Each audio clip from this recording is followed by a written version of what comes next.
JonTron.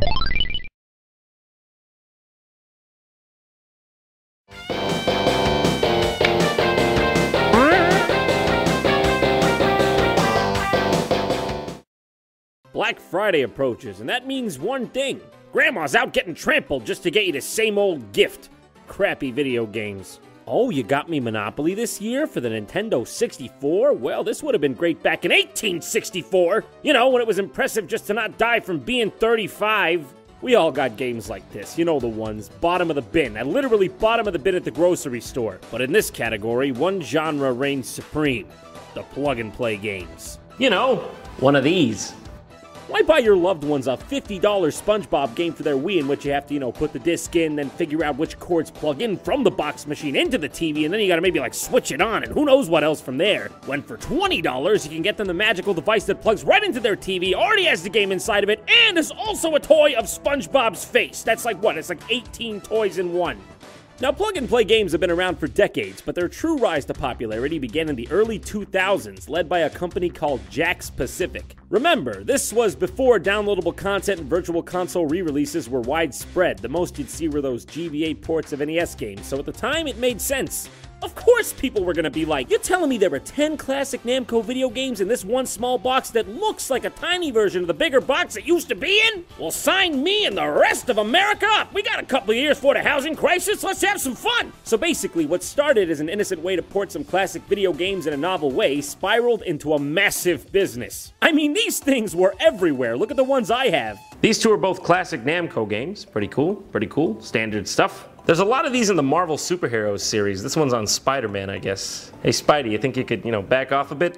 You know the saying, a watched man never plays. A lot of these are just a penis. This one is Spider-Man's penis.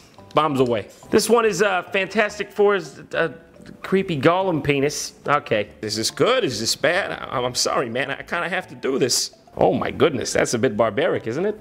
Poor bastard. Weird, gross, ew. That's the Shrek one. This one is my personal favorite. Spider-Man points at your dick while you play.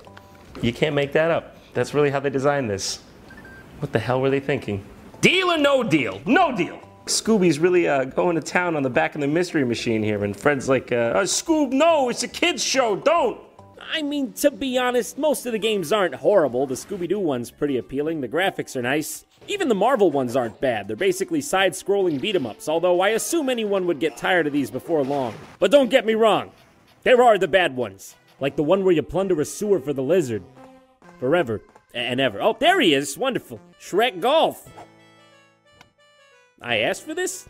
But of course, as to be expected, any good fad comes with its fair share of bootlegs. I mean, why don't you just go ask our good friend Robert Kopp over here? Oh, and of course, don't forget everyone's favorite crime-fighting alliance, Sense of Right. Everyone's here. Batman, Superman, Shrek, a car. Oh, no. What I'm saying is, it didn't take long for counterfeiters to hop on the plug-and-play gravy train. Ladies and gentlemen, I present to you, are you sitting? Game Philip. Perfect for children with no necks. Finally, a game system for me! Digital stereo sound, high-tech controller, dazzling 3D graphics, and spectacular color. And to top it off, 88 games in one. What can I say? I'm sold. Wait, hold on. 8-bit game? I thought you said it was dazzling 3D graphics. Philip, make up your goddamn mind. This thing has the audacity to promote as a selling point that it comes with AV cables. Yeah, don't even get me started on the previous version.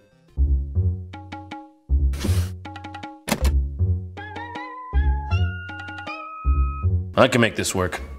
Alright, enough about the box. Let's talk about what's actually on this thing. Okay, Spider-Man. I know that. This ought to be good. Oh, it actually is kind of good. But it's just a port of the NES title. In fact, this whole thing is just NES ports with mistranslated titles. 634 Ken? Never heard of that one. Ooh, that's a real winner. Small Mario? Hey, they were right! That's the smallest Mario I've ever seen! He's so small you can't fucking see him! Yeah, but these are just ports. I'm looking for something I've never seen before. When am I gonna get to the good stuff?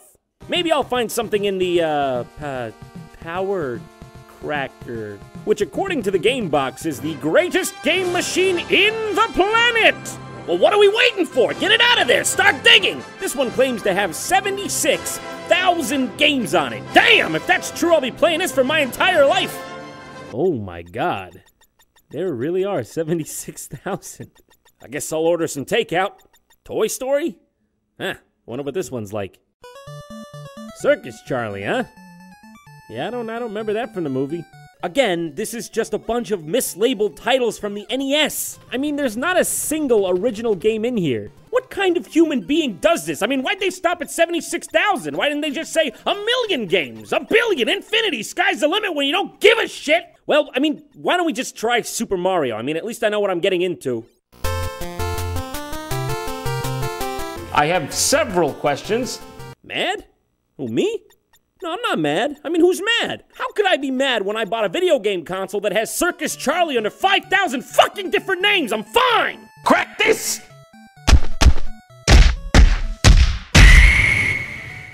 Okay, this is it. I think this may be my final chance to find a game machine that no one has ever seen before. Luckily for us, I think I saved the best for last. The Pro Games Player. You a games player? You want to be a pro? Then you're gonna need this, sucker. It's got 51 games in one, and they all look original, so I'm pretty excited to see what this has got to offer. Let's load it up and see something life-changing. What? No. No, it can't just be NES games again. The back of the box said it had original games. God damn it! What? Well, there they are. Why? Wait. You're telling me I have to take out the cartridge to play the games? I think I'm supposed to be upset right now, but more or less I think I've just gone fully numb. Well, we gotta start this off the right way, so of course I'm gonna pick Hitting Mices. You know, this one really stood out to me, and I think they wanted it to, mainly because they printed it twice on the back of the box. Oh, complete with Nightmare. Hitting Mices? Mices? What, mice wasn't good enough for you? You want to hit more?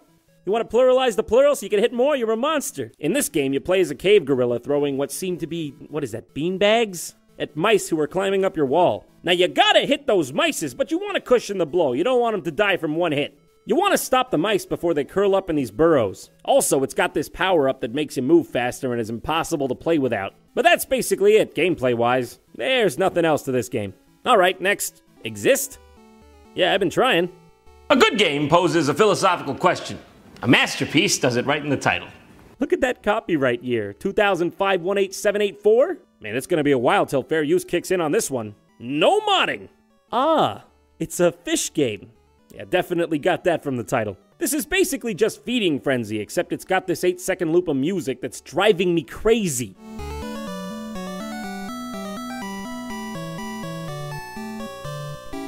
Now, I'm not exaggerating here. I timed it. It's 8 seconds long. Come to think of it, this music's probably enjoyable for one kind of guy. A fish with a 6-second memory span.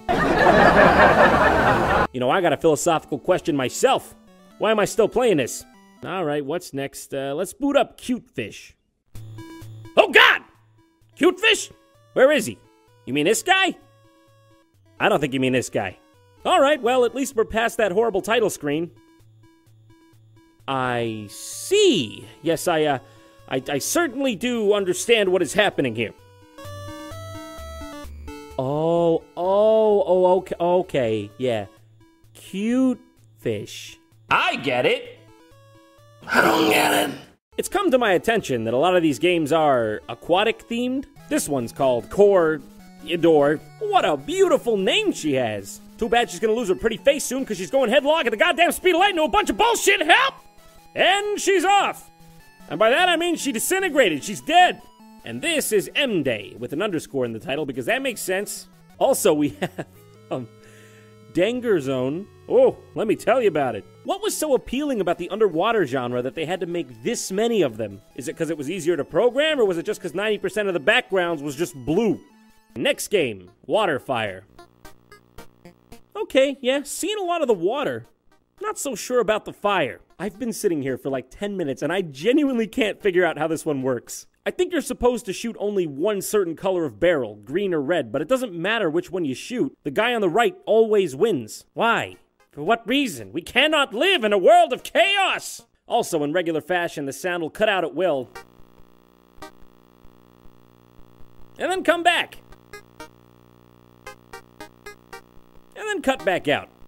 And just like that, it's gone like an angel's kiss. Next up, Xmas Gift. Oh, I just know it's gonna feel like Christmas in here in a minute. Bootleg Santa's on a watch. Looks like he's got a couple of them bootleg eyes up there. I wonder what he's seeing. I wonder if he can see. Now hang on a sec, is this game called Xmas Gift or Gift Xmas? Or maybe the title is an equation. Gift times mass equals... The theory of happiness? Nah, scratch that. Some dumb idiot probably just don't get English. One Christmas night, evil Cloud Santa had a plight. His temper was not mild. He threw gifts at every man, woman, and child. Hold on, actually, at just one child. Yeah, I'm talking shit like hamsters, bananas, leaded screws that cause brain damage, apparently. I'm not sure what's happening here, but it can't be good. Oh my God! Merry Christmas! You know, at first I was being harsh, but I've come to realize this game is actually very well researched. It recreates the ancient German Christmas-time tradition. We go out in the snow with the frying pan and try to catch Santa Claus's evil gifts from the sky. It is a great time for Urkinder in Deutschland. Okay, let's get out of here before Santa notices. I don't want to get on this guy's bad list. Okay, moving on. Audacity snakes? You talking about Audacity or this city? That's just a snake from the Jungle Book. That's Ka. They used the same exact snake, except this time it looks like he peed on the rug and got in trouble for it. Bad snake. Bad! You're copyrighted! I really need to know what's in this game. It's fucking snake. It's fucking shitty ass snake! No, but you know what? I am not leaving until somebody tells me where Audacity fits in all this. I'll just move on to the next game. I need to get through this before I get a goddamn coronary. I'm going! Pop Monster has jumped to the next platform. The game. Baby, you don't need to jump. You have your choice of not one, but 3 spiral staircases back there. You don't gotta risk it. It's just this. Over. And over. And the music is just this. Over. Then over. Then over. Next. This one's called Trooper. And, oh, I think the only trooper I see here was the title screen itself. Hang in, buddy, we're sending backup. In this game, everyone is falling to earth, and it's your job to, murder them all. Press Y to blink around like a wizard. Am I breaking it? Is this breaking it? Please, God, let's just be breaking it. This type of game seems to be coming up frequently as well. These, Space Invaders clones. It's not really a shmup, because you're not going anywhere. Things are just kind of falling at you. We got Robot, literally the same as Trooper. Archer. You play as a man who throws arrows with his bare hands. I believe we may be missing one of the 2 major ingredients in archery here. Perhaps this is how archery got started. Up there with Exist getting a bit of philosophy in here. Aether Fighter, just another version of Trooper, except this time you shoot pineapples. And Final Man. That's epic. He's the last one. Except he isn't. Because there's at least 2 or 3 other men over here. You're a liar. Wow, I'm getting fucking tired of this. Oh, and please, don't let me forget the star attraction here. Shootin' Ballons. Or, excuse me, I'm sorry, I got this wrong. Actually, this is Hootin' Balloos. Another Santa Claus game? Hey, this is the same game as Xmas Gift, except this time Santa's not evil. And the graphics are kinda better, I guess. Hold on a second. Is Xmas Gift a bootleg of Santa Claus? A bootleg of a bootleg inside a bootleg system. What kind of Christopher Nolan Inception level shit is this? I'm going deeper, Leo. Okay, next, we got Brave Boy. At least the title screen looks decent on this one. And hey, I'm a fan of adventure. I'm a brave boy.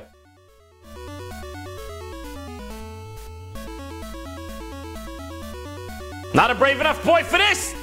What even is this? When a monster catches you in this game, you give it a bath? Not that you'd even be expected to know that you're doing that, because the panel only shows up for a split second when you get hit. And it's not even you in the picture. It's some bluehead kid in his underwear and a cape.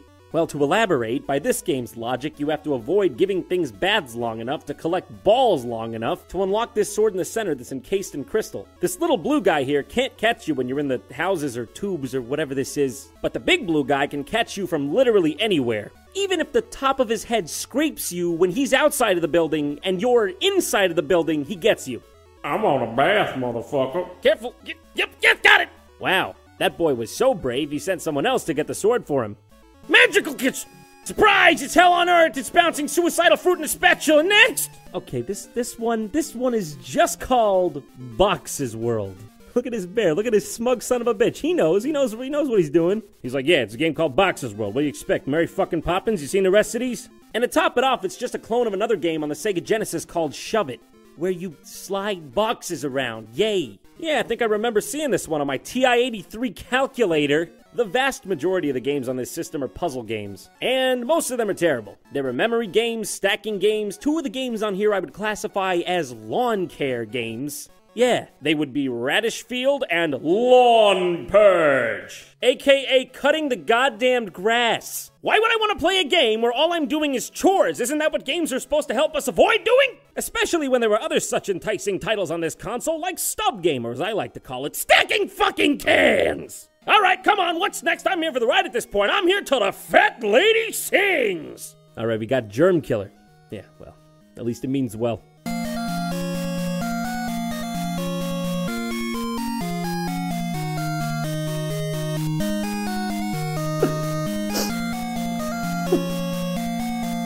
I'm just so sad. I can't explain it. Next game. It's called Way Out. This game better just be a loaded gun or a noose. You promised me this.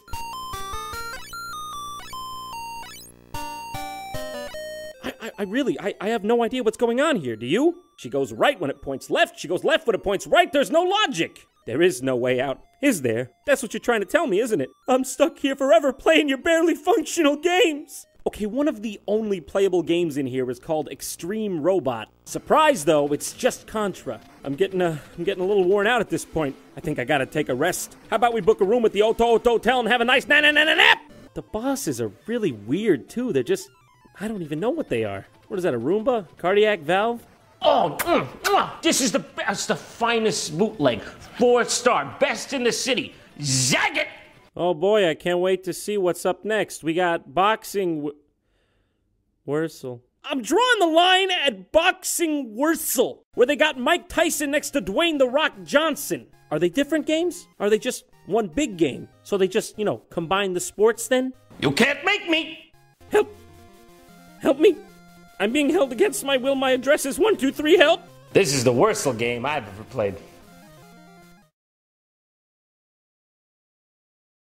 Next! Oh, yeah. Oh, okay. I mean, that one looks pretty cool. I mean, it's ancient Chinese warfare. How could we go wrong? Just please give me this one. Just this one.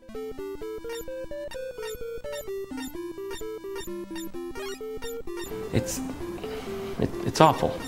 It's all fucking awful! It's all of it, and every single one of them sucks! This whole thing is just filled with rip-offs! Police Skill, it's Hogan's Alley. Guard Farm, it's Duck Hunt. Desert Gunman is Wild Gunman. Diamonds, Arkanoid. Close Quarters, Top Gun. Horrible Area, you got that right. Table Tennis, fucking Pong! Alright. One last game. Let's give it a shot. Star, the final frontier. The very last game on the system. Could this be the one to save them all?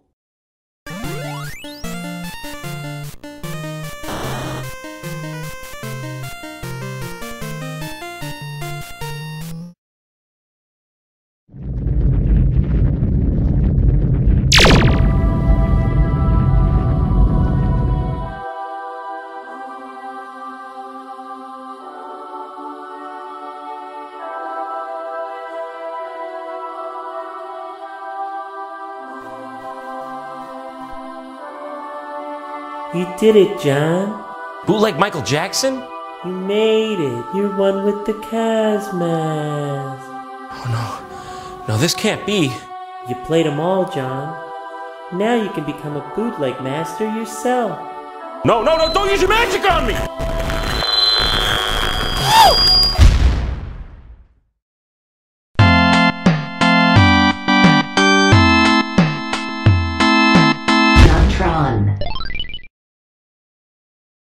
Thanks for watching JonTron. If you like audiobooks and good services, consider signing up for a free 30-day trial at audible.com using my link, audible.com/JonTron. You'll get a free audiobook just for signing up, and if you don't like the service, cancel anytime. So this month I recommend to you 50 Shades of Grey. Oh, crap. That's not the right book. If you want to see more JonTron, click these annotations.